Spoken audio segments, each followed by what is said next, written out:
Now on BBC One, the news with Darren Jordan. Party in the streets, a dazzling parade brings the Golden Jubilee to a climax. Glittering pomp and pageantry, the Queen speaks of her gratitude, respect and pride. Carnival on the Mall, 1 million people converge on the capital. Salute from the air, Concorde and the Red Arrows pay a special royal tribute. And a final wave and thank you for 50 golden years.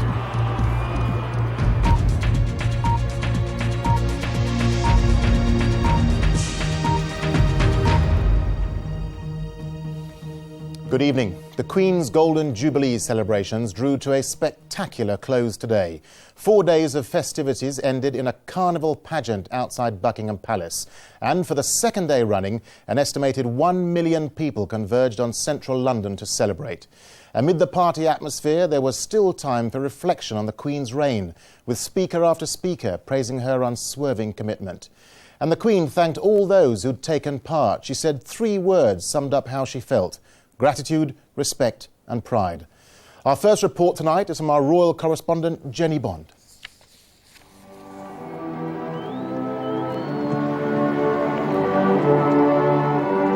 The Rock and Roll Palace was back to pomp and pageantry today as the Gold State coach rolled out through the gates.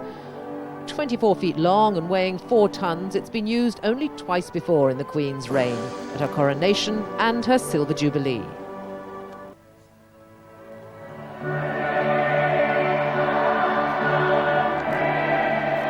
Accompanied by a wave of music along the route, the Jubilee Girl, as she was christened at last night's concert, looked pleased with herself and with the resounding success of the celebrations so far.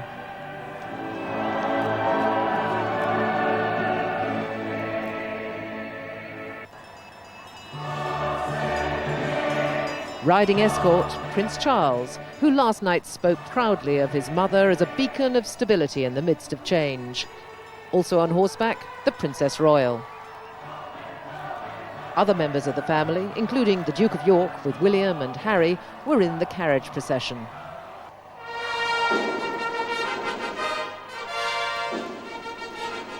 At the boundary marking the City of London, an ancient ceremony recognising the sovereign's authority. The pearl sword was offered by the Lord Mayor and returned by the Queen. All the way to St Paul's, she was cheered by crowds that were growing bigger all the time. The service of Thanksgiving, the most formal event of this 4-day festival. In front of a congregation of almost 2,500, the Archbishop of Canterbury said society had become increasingly diverse over 50 years, but the Queen had been an example of abiding constancy. Today, at the height of another Elizabethan reign, we may speak again of love and glory and of the steadfastness of a faithful sovereign. Here now in this great cathedral, we give thanks, Your Majesty, for your devotion and dedication over 50 extraordinary years. And that dedication was recognised by the crowds as the Queen swapped the gold coach for her new Jubilee Bentley.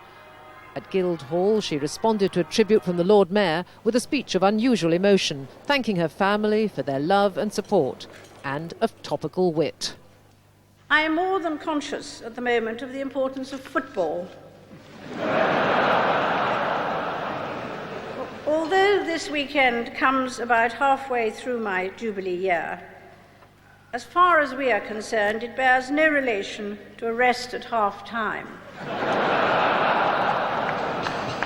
However, I am very glad that the 50th anniversary of my accession is giving so many people all over this country and in the Commonwealth an excuse to celebrate and enjoy themselves.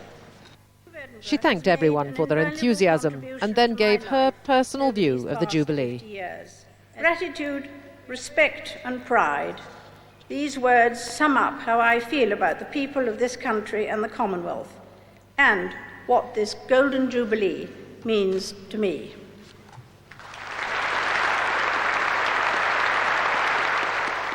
And from the Prime Minister, a resounding endorsement of what he sees as the key to her success, her commitment. Whatever the changes of modernity, whatever the vicissitudes of your own life, whatever dramas or crises are played out around you, no one ever doubts that commitment to serving Britain. It is genuine, it is unwavering, and it is selfless. It was a sentiment they were all happy to toast.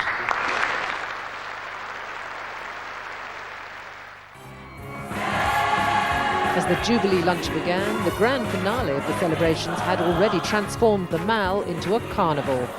20,000 people took part in one of the most extraordinary jamborees that London has ever seen. And the rhythm was infectious. In mid-afternoon, with a change of clothes, the Queen joined the party. Surrounded by an ocean of children, she was given another huge welcome by the crowds, who by now numbered 1 million. Though the palace has always been coy about predicting just how many people might turn out, this surely exceeded even the Queen's expectations. Throughout the festivities, she's pointedly tried to show herself in touch with people.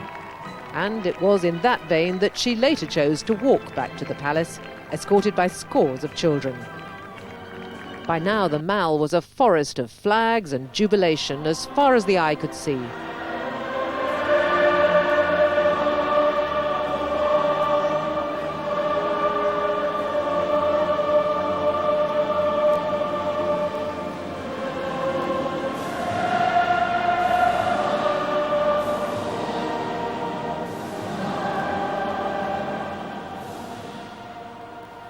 There was only one way a memorable day like this could end, with the well-rehearsed tradition of an appearance by the Queen and Duke on the balcony.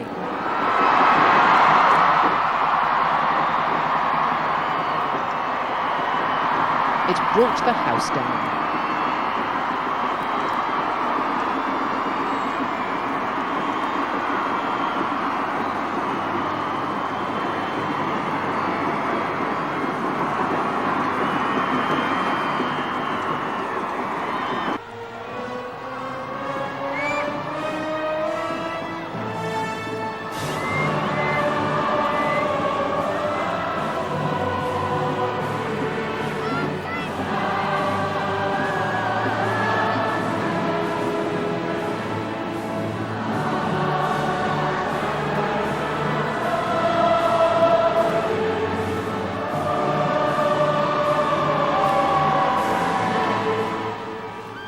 And then a final and unique tribute, a flypast to end them all, as Concorde, flanked by the Red Arrows, roared overhead just 15,000 feet up.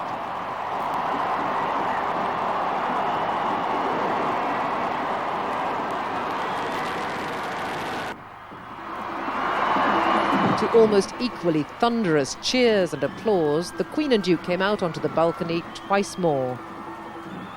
It was a sight that matched the scenes 25 years ago for the Silver Jubilee. And for all the unconventional twists that have made these celebrations so different, they ended in strictly traditional fashion.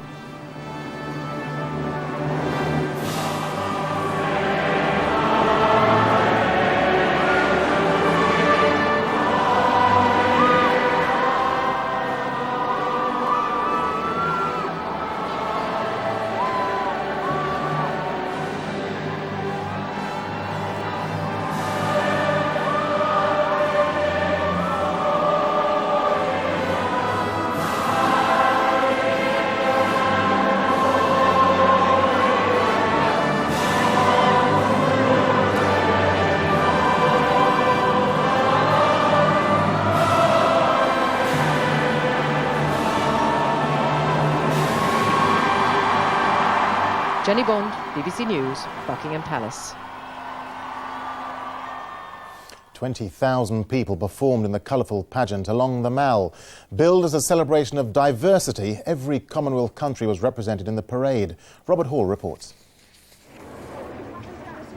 From every point of the compass, waves of humanity washing through empty streets, the rumble of traffic replaced by thousands of excited voices. There's a real sense here of people from around the country being drawn towards the capital, drawn towards the building at the heart of this national party, Buckingham Palace. The lucky ones found themselves face to face with 5 royal princes. Some families had camped overnight to ensure a few words or to pass on Jubilee good wishes. Far down the Mall, the rainbow colours and the pulse of sound that is the Notting Hill Carnival, chosen to lead the pageant procession. Every costume that passed the royal box outdone in size and imagination by those that stretched back over half a mile. Because there's been a build-up, it's been really good that everyone's just thought, to hell with it, let's get out there and party. And it's been a good opportunity for everyone to just come out and have a really good day. With every new section of the parade, more surprises, more contrasting memories. From Patti Boulay and the UK's largest ever gospel choir to a group of Hell's Angels, led, we're told, by a royalist known to his fellow bikers as Snob. Through the exhaust haze, the Queen receiving and acknowledging an unexpected salute. Even those who struggled to catch a glimpse of the unfolding spectacle were caught up in the party mood. Everybody can get involved. This is great. It's a great atmosphere here today. It's lovely. It's wonderful. Wonderful. Absolutely fabulous. I didn't think there would be that many people down here, but really, really good as everybody's come down. The rhythms and the flags of the Commonwealth, another potent symbol of unity. 4,000 representatives of 54 countries bearing giant arches which listed dreams of peace and prosperity yet to be fulfilled, striking a final chord amongst the crowds. It was lovely to see that solidarity, that understanding between the monarch and her people. The spectacle was quite beyond our dreams, really, wasn't it? At the close, those who'd waited so patiently became part of the spectacle. They'd reached their destination. This was surely the shared experience everyone had hoped for. Robert Hall, BBC News, Buckingham Palace. And Jenny Bond is outside the palace now. Jenny, it was truly a remarkable day, wasn't it? Well, wasn't it just? You know, I stood here last night and said it had been absolutely staggering. Well, today was equally sensational. It was a real medley, as you saw, of pomp, of pageantry, of carnival, and really of fantastic fun. I don't really think anyone in the palace thought they were going to get another 1 million people out here on the streets, and they did. And from the very start of the day, from when that Gold State coach rolled out through to when Concorde roared overhead, absolutely deafening everybody here, it was a wonderful, wonderful day, and people will remember it for many years to come. Jenny, looking back over the Jubilee weekend, what were the highlights of the last 4 days for you? Well, I think for many people throughout the UK, it really is going to be their street parties and the sense of community that they seem to have built up. And that will please the palace very much, because that was one of their ambitions when they set out on this, to induce a sense of community. For me, it's been the music that has run straight through as a theme through all the festivities. And that, of course, has fulfilled another theme. It's reached out to the young in a big way. I mean, right from the palace rocking and rolling as it did at that rock concert. The classical concert, equally wonderful, and people sitting out on the lawns in the balmy heat of a summer's evening. And the pageant today, music all the way, and I think that really has made a very big difference. And Jenny, how do you think this Jubilee will now affect the way in which people perceive the monarchy, and in particular the Queen? Well, you know, I think there is a real danger that the monarchy is beginning to be seen as cool. I don't think we can pretend that everybody who came here came specifically and only to pay tribute to the Queen. I mean, some of them just came to have a party and have a great time. But I know the feeling in the household. One member has said that he feels, and I think he might be right, that in doing all they've done in the past 4 days, they've set the cause of the monarchy forward by 10 years in 4 days. Jenny, thank you very much indeed. Now, the rest of the day's news. Attempts to persuade India and Pakistan to hold direct talks over the disputed region of Kashmir ended in failure today. The leaders of both countries were attending an Asian summit in Almaty in Kazakhstan, but refused to meet face-to-face to discuss the crisis. From Almaty, Jonathan Charles reports. Sombre music for a sombre day. At a memorial, the Indian Prime Minister laying a wreath. Atal Bihari Vajpayee also laying to rest any hopes of face-to-face peace talks with the Pakistani president, even though both men are here in Kazakhstan attending the same Asian summit. But the two leaders couldn't avoid each other completely. The summit, meant to unite them, became just another excuse for a diplomatic slanging match. Mr. Vajpayee accusing Pakistan of harbouring Kashmiri militants on its soil. Violence has continued unabated, and terrorist camps operate unhindered across our borders. Pakistan's president responded robustly, seemingly reminding India his country has nuclear weapons. We will not initiate war, but if war is imposed on us, we will defend ourselves with the utmost resolution and determination.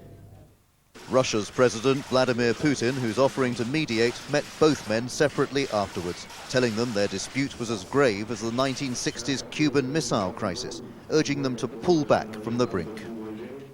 But neither Pakistan nor India seem in the mood to listen here. Instead of bringing the two countries closer together, this summit may have pushed them even further apart. The rhetoric here certainly gives little cause for optimism. Jonathan Charles, BBC News, Almaty. Jonathan, this was obviously an attempt by the Russians to get both sides talking. That's clearly failed. So where do we go from here? Well, Darren, President Putin has said tonight that after his meeting with both leaders, he believes that they are both committed to the search for a peaceful solution. But having said that, I don't think his initiative's going anywhere fast. Only President Musharraf has agreed to visit him in Moscow for further talks. There's been no such commitment from Mr. Vajpayee, the Indian Prime Minister. So I think now all attention's focusing on the visit later this week to the region by Donald Rumsfeld, the American Defense Secretary. But there's some suspicion about that as well. People in Pakistan and India think he's more interested in protecting America's ongoing operations in Afghanistan than the real problems in Kashmir, the real problems of their region. And I think if that's the case, if that perception holds, it'll make his mission very difficult indeed. At the moment, I get the impression, certainly after today, that neither side is really in the mood for proper negotiations. They're still caught up in this warlike rhetoric, and it'll be an awful long time before they really start addressing the issues. Jonathan, thank you. The Northern Ireland Secretary, John Reid, has held separate talks with the Loyalist and Republican leaders in a bid to end sectarian violence in East Belfast. 19 police officers have been injured in 4 consecutive nights of rioting. Well, our Ireland correspondent, Dennis Murray, is in Belfast. Dennis, so John Reid's now involved in talking to both Loyalist and Republican leaders. So how serious an escalation of the violence is this? I think it's a huge escalation, and it's not so much the fact that guns are being used back on the street again, because we had some of that in street disturbances maybe 6 or 7 months ago, last December, last November, but it's the way they're being used. You're having Republicans shooting at Loyalists, you're having Loyalists shooting at Republicans, and the police and the army are stuck in the middle, and I think that's a matter of huge concern to the government. And I think the fact that John Reid, the Northern Ireland Secretary, initiated calls to people like Jerry Adams and David Irvine, you know, the very public leaders of republicanism and loyalism, shows just how seriously the government takes the situation. And I think there's a huge political question behind all this. When you have the police chief, the policeman who is the most senior policeman for Belfast, saying that the IRA and the UVF, the loyalist group, are orchestrating violence here and using guns, there are huge questions about the ceasefires there. Now, the government monitors those ceasefires. Should the government decide that those ceasefires are over, then you have huge political consequences flowing from that. Dennis, thank you. A 4-year-old child is recovering at home tonight after being savaged by a dog. Ellie Clarkson from Smithies in Barnsley needed 17 stitches after being bitten and thrown against a wall by a Rottweiler while playing in a garden. The dog has since been put down. It was the 3rd such attack in South Yorkshire over the last few days. The Metropolitan Police is considering recruiting officers from overseas to fill vacancies. It's promised that a quarter of all officers will be black or Asian by 2010 and wants to recruit from across the Commonwealth. As many as 7,000 recruits are needed to meet the current shortfall of officers. South Korea is considering what measures it may be able to take over problems with World Cup tickets. South Korea and its co-host Japan have been embarrassed by the sight of thousands of seats left empty in stadia, while many fans still struggle to find tickets. Our special correspondent Ben Brown reports from Tokyo. 2 tickets for the World Cup.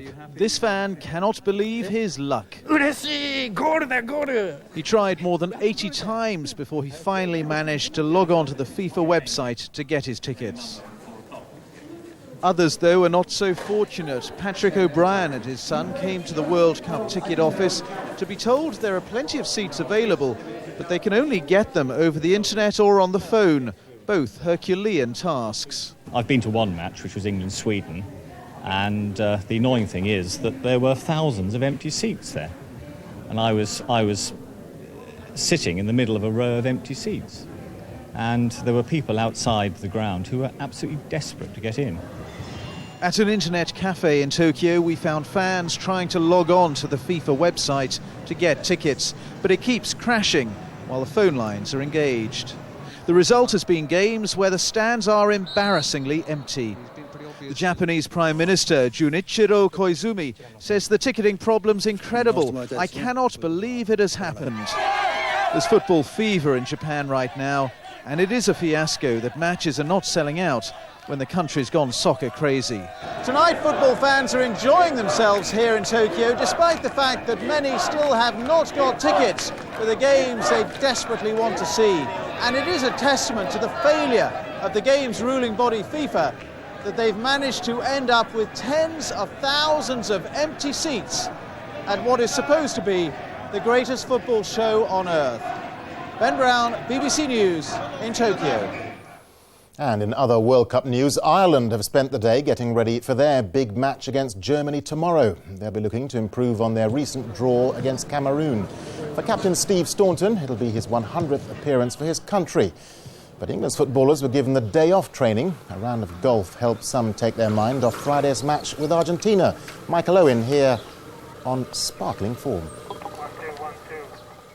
Well, that's it from us tonight. Don't forget there are news bulletins throughout the night over on BBC News 24. But before we go, we'll leave you with some of the most memorable images of the day. Good night.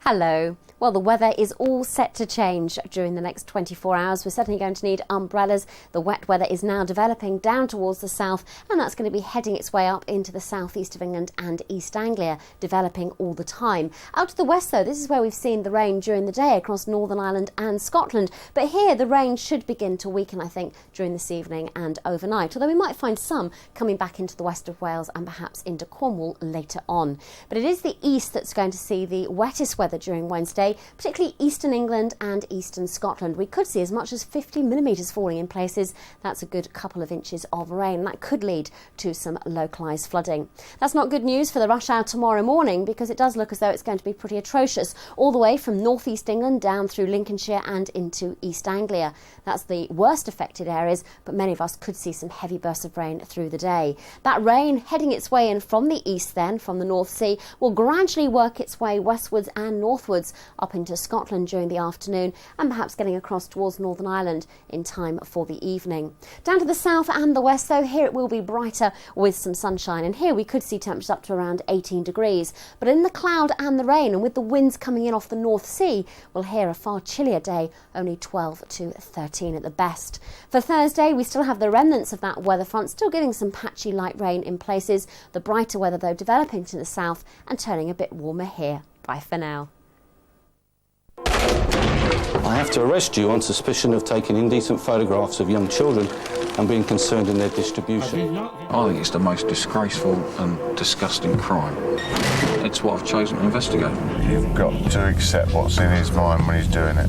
Give all the therapy you like, it never stop. Like it or not, some people behave like that, and someone's got to deal with them. The Hunt for Britain's Paedophiles starts Thursday at 9 on BBC Two.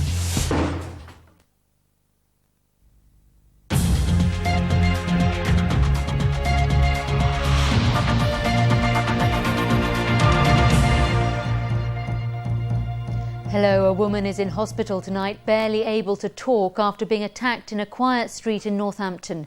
She was dragged off the road, raped, robbed and then beaten by two men. Police say the assault was horrific.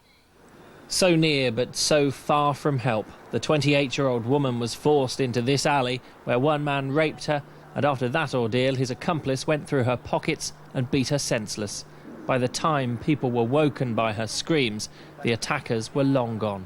When it's so close to home, you think, oh my God, it's a bit frightening, really. Didn't let my children out last night, just in case, which is probably a mother's instinct, isn't it? But whoever he is, I hope he's caught. Police returned to Peveril's Way today to ask more questions about what happened at 1:45 yesterday morning. With her shattered jaw wired together by doctors, the victim still hasn't been able to give police a clear idea of how she came to be in this quiet street, and then how two men managed to drag her down this alleyway, rape her, and then rob her and severely beat her just a few feet from where people were sleeping. They do know both attackers are white and both quite short, about 5'4". The rapist is in his early 20s with short blonde spiky hair. He'll have a recent cut to his face. His accomplice is in his 30s, stocky with dark gelled back hair, and both of them drove off in a small silver car. Her injuries are particularly horrific. She's got a broken jaw in two places. The victim's still very traumatised and she's still in hospital, and she's having difficulty communicating. She is the most important witness and tonight remains in hospital in terrible pain. Detectives hope to carry on gathering evidence because it'll be a couple of days before she's ready to give them a more detailed account. Anthony Bartram, BBC Look East. The discovery of a flint hand axe and ancient rodent bones may show that humans arrived in East Anglia 700,000 years ago. They were found by archaeologists at several secret sites around the coast. One of them was at Haysborough, a village best known for its lighthouse. It could prove that man came here 200,000 years earlier than previously thought. 2,000 homes missed out on some of the Jubilee celebrations on television because of a lightning strike. Some villagers in Norfolk were without power for more than a day. And waiting for the Queen's car to come through.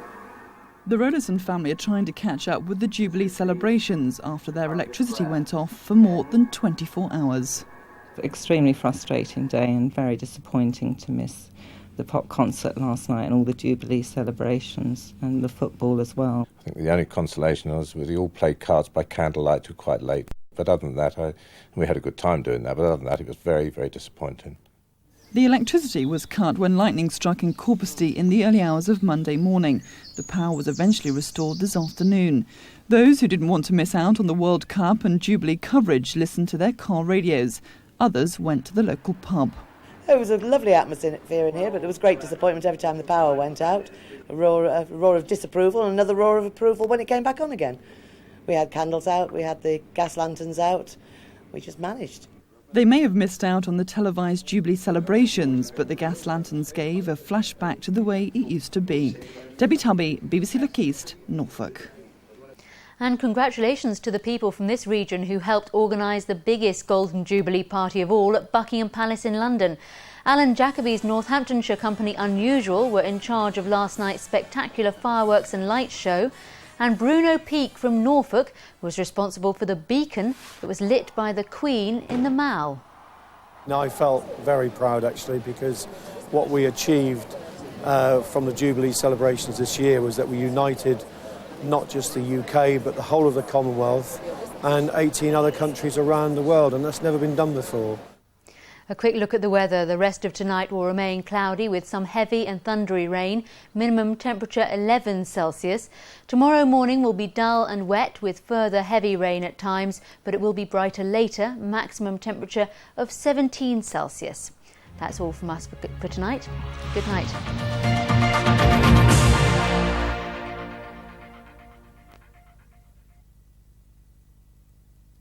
The unbelievable truth. Mild-mannered George Sunday and his wife hide an amazing secret. Uh-oh, looks like a job for Thermoman. But now they've got a pint-sized sidekick. Love you, Mummy. Who could blow their cover. Why have you got a hole in your door? I'm making a baby flap. Ardla Hanlon is My Hero. The new series starts Friday at 8:30 on BBC One. 4 years in coming. The wait is finally over. It was always going to be classic. And Argentina have taken the lead. Yeah. But but now it's crucial. England v Argentina, Friday morning at 11:50. Live on BBC One, BBC Radio 5 Live, and interactive on BBC I. Michael Caine may have a billion-dollar brain, but he's running half an hour late, these secret agents. What are they like? ETA Midnight on BBC One. 3 women that Louis Leakey originally got to study each of the great apes, and in the case of chimpanzees was Jane Goodall, who's been a great inspiration to me. But and they, of course, because of their long-term research, have I think inspired a lot of women to follow in their footsteps. But Louis chose women very,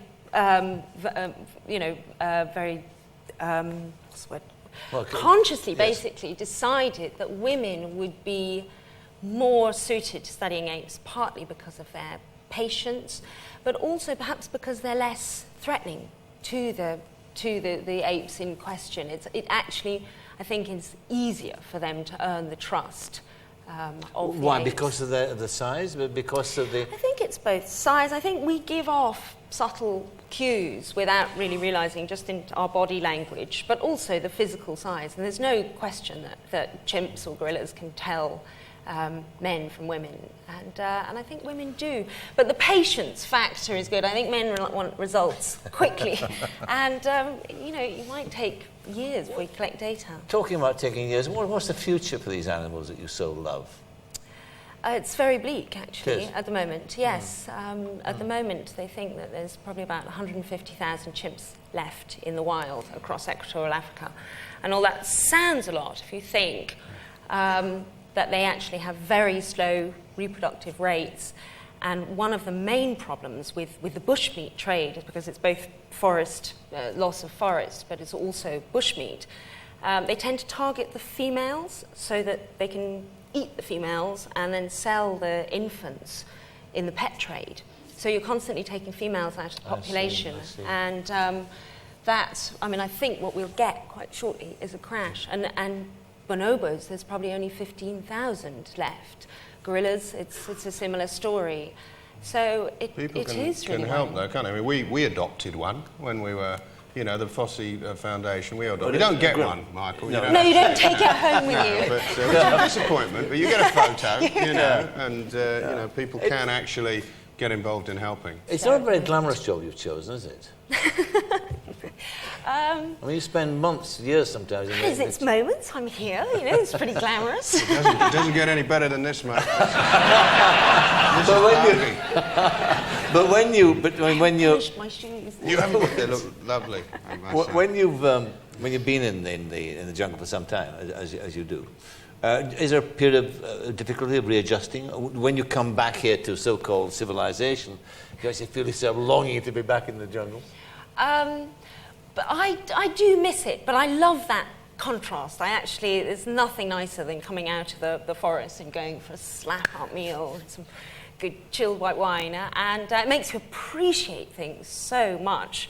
Even just being able to make a cup of tea without going and collecting sort of wood or trying to get the charcoal stove lit first. But there was one occasion we did. Every 6 months or so, we'd go up to Burundi. In those days, it was still peaceful there. Just to treat ourselves and go to the Novotel, which was the smartest hotel in Bujumbura.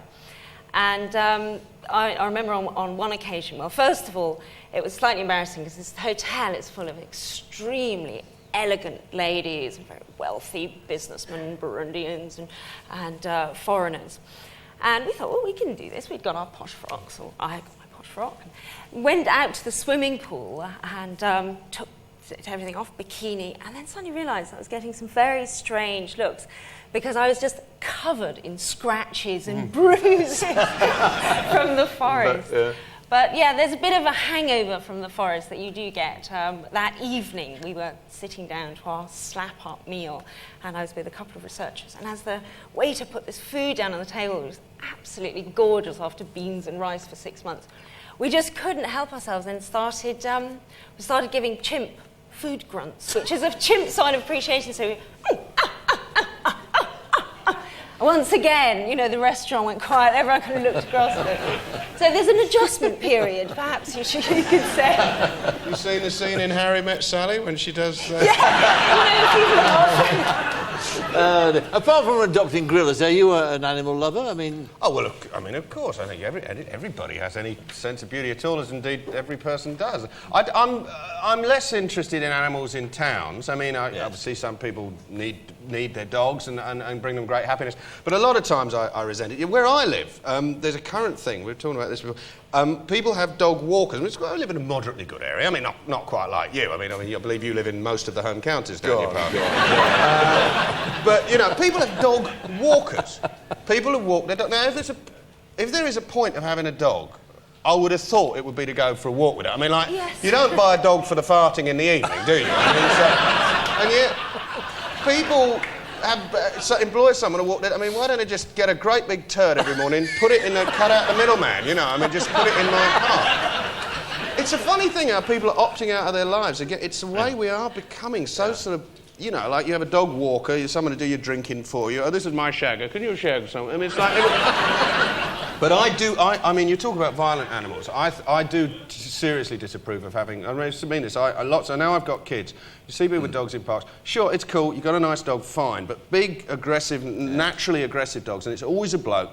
Whenever there's a terrible tragedy or whatever, also, it must have been provoked. There was never any, you know, the dog would never hurt a fly. I personally believe there should be a test. I think if you want to own a pit bull or one of the naturally aggressive hunting dogs, and you say it wouldn't hurt a fly, I think the cop should go around once a year and say, fine, it wouldn't hurt a fly, fine. Just, could you put your dick in its mouth for 5 seconds?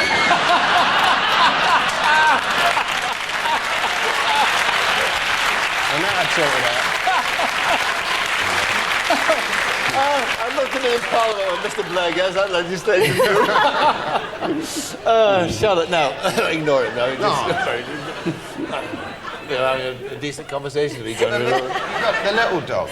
The little dogs. I don't think I'm ever going to be able to see a guy in the park walking his dog again. But the ladies with the little ones, the ones that sort of emerge from their armpits, these things, they're the weird ones, because you've seen what they leave behind them. It's like they've got bodies like TARDISes. There's more room on the inside. You know, they eat a little can of Mr. Dog, and they leave this kind of mountain with Sloane Rangers enjoying a winter break on its lower slope. I think animals, for people who need them, lonely pit, fine, but best in the wild, and incredible the work you do to alert the world to their beauty. I kind of envy you, your job. I wouldn't do it. I wouldn't be any good at it. I'd be frightened to death, but it's amazing what you're doing. New series coming up? Yes, new series coming out at the end of June, all about animal communication. Oh, really? Well, not just primates, all kinds of... Right across the board, from insects to humpback whales. Do you think Parky will ever have one on his... Ladies and gentlemen, Umba the bully, you know, like, you saw him savaging the beautiful, now here's chat to him. You've got to learn chimp talk. Yeah, you're at the start of a very, very promising career, I'm sure. You've gone on forever doing this wonderful... Please do, because I love it, it's marvellous. And you're such a natural at it. Charlotte, thank you very much.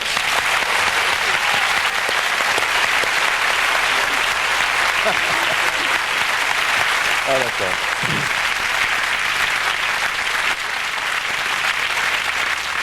My next guest is one of the legendary figures of popular music. He's been writing and performing his songs for more than 30 years. His new album of original songs has been a big hit in America. Here singing his single, Turn the Radio Up. Welcome, please, Barry Manilow.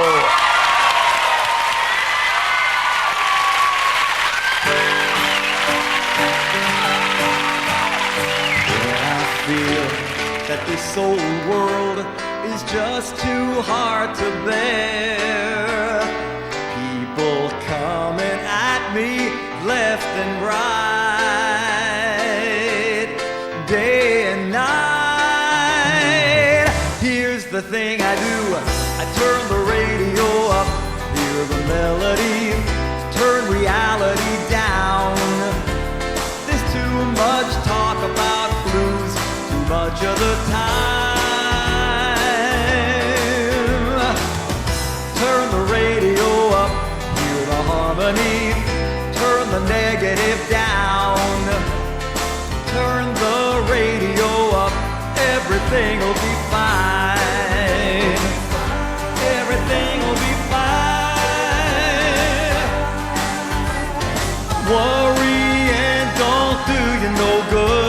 so throw your cares away. Come on, people, life's too short to stay. Hey, hey, everybody now, turn the radio up, hear the melody, play it all over town. There's too much talk about blues, turn the bullets down. Hey, hey, turn the radio up, hear the harmony, don't you be so profound. Turn the radio up, it'll turn you around. Come on. There you are. Don't give in, no matter what they say. Out with the negative, you find the positive way.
Ben. Beautiful, beautiful spot. Hi, Michael. How are you? Give me your thingy. All right. There we go. You can have and my thingy. Welcome back. Here, what's this? Do a number for us. Oh, come on. That would be something, wouldn't it? I wish I could sing. Can you sing? No. No? Are you not musical after all of these years? I'm very musical. I love music. Do you play anything? I used to play piano very badly. Yes, I was ordered to play an instrument, so you never quite enjoy it, do you, when you're told to do it? You should voluntarily go about it. I played the accordion when I started off. But did you? But you wanted to? And well, no, nobody ever wants to play the accordion. No, in Brooklyn, where I grew up, you have to play. If you're a Jewish or Italian boy, you have to play the accordion in order to get out of Brooklyn. There's a guard at the Brooklyn Bridge. And you have to play Lady of Spain before they let you out. It seemed to me that everybody in the neighborhood played the accordion, but you know, I wasn't bad at it. That was the problem. So you learned naturally. I mean, you picked it up immediately. Well, as a youngster, I was musical. I was a musical guy. But you know, my mother and my grandparents didn't know what to do with me, and so they did what they could, which is to get me the folk accordion. Did you get your nipples caught in it? Oh, please! What kind of question is this? Well, good one. Did you or didn't you? No, I did not get my nipples caught in my accordion. I just wanted to hear you say that, Barry. No, but I wasn't bad at it. And then my mother remarried, and my stepfather got me a piano, and then that started a whole lot. And of course, you had the same kind of musical heroes that I had too. I mean, there was Sinatra and the big bands and all that, wasn't it? That was your. Well, he brought my stepfather, Willie Murphy, brought into my life a stack of albums that turned my musical motor on. I mean, I didn't know really from music. They were playing doo-wop and Elvis on the radio, and it really didn't do anything for me. But when Willie came into my life, this stack of albums had Chet Baker and Ella Fitzgerald and Jerry Mulligan and lots of Broadway show music, from The Most Happy Fellow to Kismet to classical music from Chopin to to Debussy. And this was a stack of gold that with a little stereo system that I just never left. And I learned, well, at least it began my musical love. What's been extraordinary is that, I mean, you've always had a great fan base and they've always been very loyal, but the critics have always been fairly less than kind about you. Fairly less than rotten. They were rotten. I don't know how, I don't know what I ever did wrong. I mean, I thought Weekend in New England was a nice song, didn't you? What you did wrong was be fantastically popular and lighten people's lives. The job of a critic is to tell people what to like. If people like it already, that's them out of the loop, and they resent it deeply. That's why Paul McCartney has been so deeply resented, why you're so deeply resented. People that can get straight to the audience clearly leave critics out, and that's why they don't like it. But you know the audience never bought it. No, the audience didn't. The audience never bought it. I mean, I would, soon you become this huge, I'd get into self-pity in the morning, and I'd pull the covers over my head with a bad review. And then I would, I'd come out of it, and, I'd go on stage the next night, and it didn't seem to bother anybody. These reviews didn't seem to stop anybody. So after a while... That's why they're so angry. Yeah. That's the point. Well, after a while, I Nobody just takes any stopped. notice of the critics, do they, really? I guess they really don't. I mean, I guess they write for themselves or something. But, it was a lot of years. It was a lot of years. I think they're finally saying, all right already, give them a good review already. Well, they've got that for sure. I mean, you had a huge critical success in America for your new album, here at the Mayflower. Yes, I did. And you've got your collection album, that's a big hit there. Huge. And of course your tour has been a sellout with great reviews. So what have you done wrong? You're so right. Believe me, I get a little worried about what am I doing wrong these days. But, I think all you got to do is to just stick with it, Did you ever feel, was there ever a moment where you actually felt it was so bad you couldn't be bothered turning up, that you thought, I'll jack this in? You didn't? No, it never got that bad, although it could have. It should have, but it never bothered me. But I asked you that question because you see, I happen to know, because we've talked before about this, you're a reluctant performer, aren't you? I was. I mean, you're a songwriter, but that's how you look at yourself. That's what you want on your tombstone, basically. The other side of it, I mean, are you still nervous about performing? No, I think I've figured it out. You have. Yeah.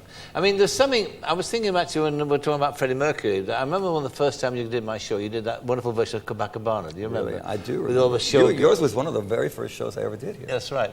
And it was marvellous. But it was very much Freddie Mercury territory, that, wasn't it? So that wonderful camp. Great theatricality. Fred was half rock and half theatre. That's right. He loved to make show, and entertaining people it's the same game. You do the same job, do it slightly, a bit differently, but it's the same job. Yes. Entertainment. Well, you're entertainer too, Well, no, I've had my moments. Yes. You have? This is true.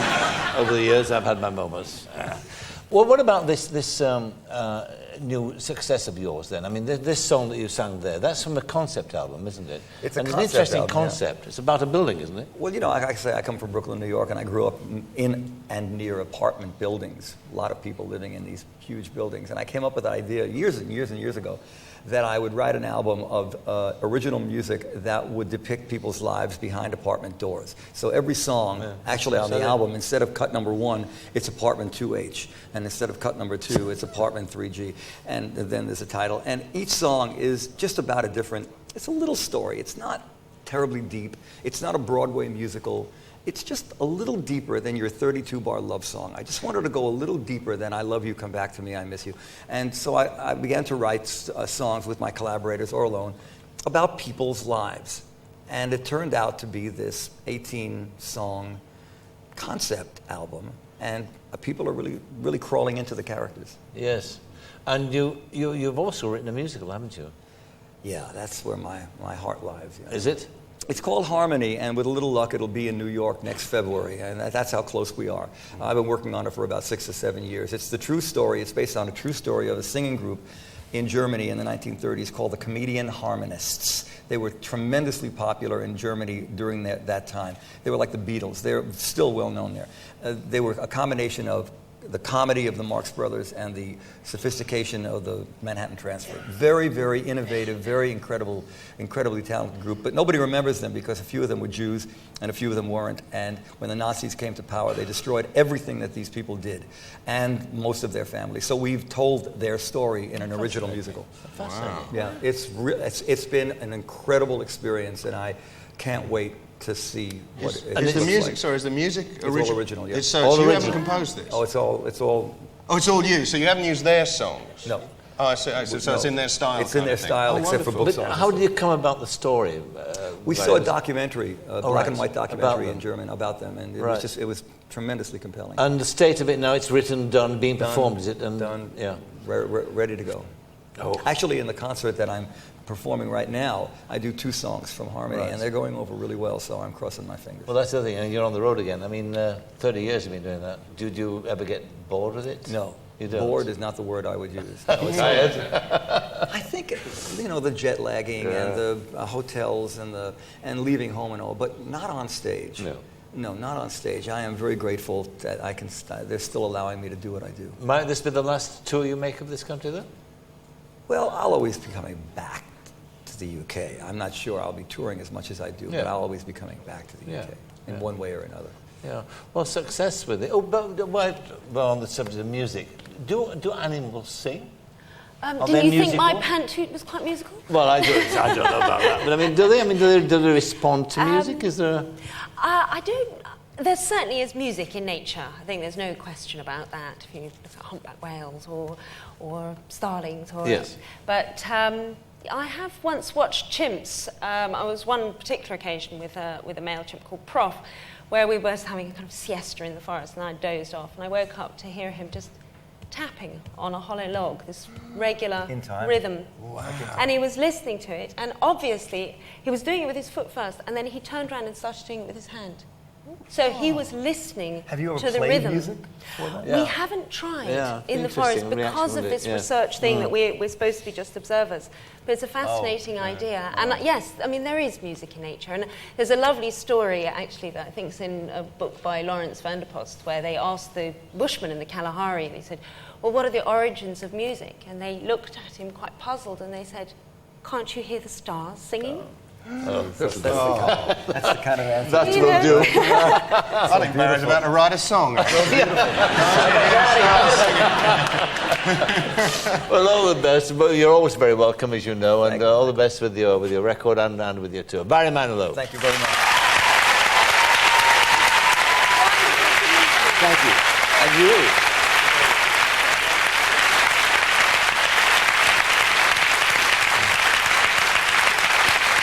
Thanks to Barry, to Charlotte Ellenbrook and to Ben Elton. This is the last of our present series. Thank you for watching. We'll see you next in September.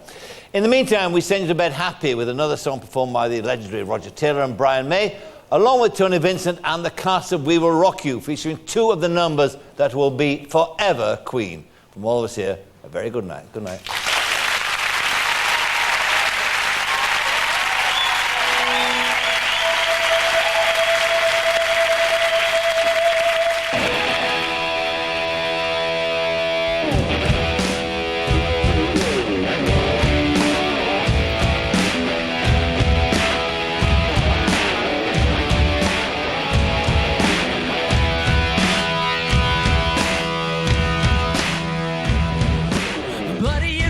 Make a big noise playing in the street. Gonna be a big man someday. You got mud on your face. You big disgrace. Kicking your can all over the place. We will rock you. We will rock you. Buddy, you're a young man, hot man, shouting in the street. Gonna take on the world someday. You got blood on your face. You big disgrace. Waving your banner all over the place. We will rock you. Oh, we will rock you. Buddy, you're an old man, poor man, bleeding with your eyes. Gonna make you some peace someday. You got mud on your face. You big disgrace. Somebody better put you back into your place. We will rock you. Oh, come on.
my sentence, but committed no crime. And bad mistakes, I've made a few. I've had my share and kicked in my face, but I've come through.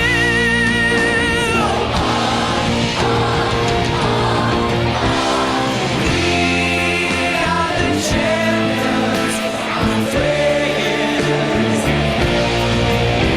and we'll keep on fighting to the end.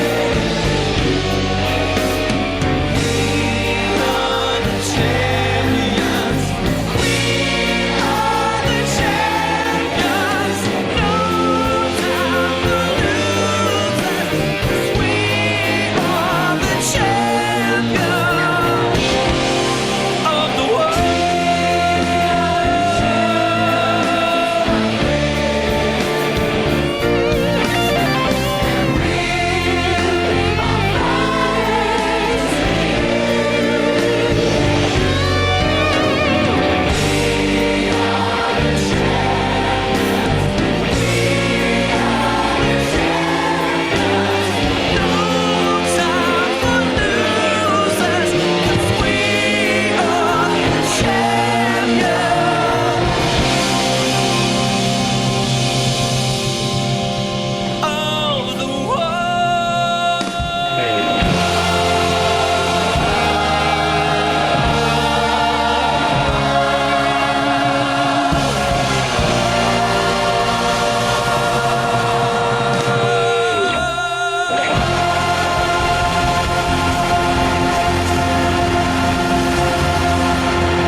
Welcome back. Bonus draw time again on this special night. With each lotto ticket bought, you have 3 stabs at a jackpot with 3 bonus draws, each worth £4 million. Now, Paul here won £20,000 earlier tonight on the new lottery show, In It to Win It. You're still smiling. How are you feeling? It took a long time to get the smile off my face, Dale. Yeah, a long time. I know that about a couple of hours ago you said, I'm going to go to Australia to see my long-lost brother. I haven't seen him for years. Have you found him yet? No, I think I'll wait till I go home before I do that. Don't know what time it is in Australia at the moment. Don't know. Anyway, this is the second bonus draw of the evening, so let's release those balls.